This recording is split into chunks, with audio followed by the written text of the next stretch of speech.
Jour de l'attaque, 7h15, 21 février 1916. Le soleil est revenu. La grande offensive allemande qui doit changer le cours de la guerre se déchaîne. Un orage d'acier, une tornade de feu s'abattent pendant 10 heures. 1291 canons tirent 1 million d'obus sur 20 km de front et ravagent toute la zone du Bois des Corps. À 17h, ce 21 février 1916, le bombardement d'artillerie s'arrête. Les troupes d'assaut allemandes avancent pour prendre possession d'un terrain où il ne devrait plus y avoir de vie humaine. Mais contre toute attente, des soldats français ont survécu. Parmi eux, les chasseurs de Driant. Malgré des pertes terribles, les survivants se relèvent courageusement et opposent une résistance éperdue. Les Français sont débusqués au lance-flammes. Passant d'un trou à l'autre, ils contre-attaquent sans relâche. À la nuit tombante, presque toutes les tranchées prises par les Allemands sont à nouveau aux mains de Français.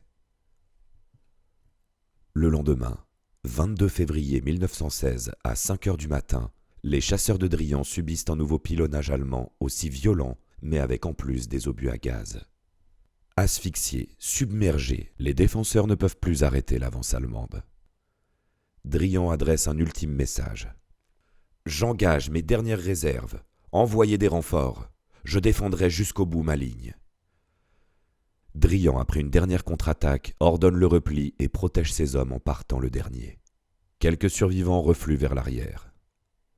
Ils parviennent à rejoindre le poste de secours où se trouve le docteur Nicole Mangin.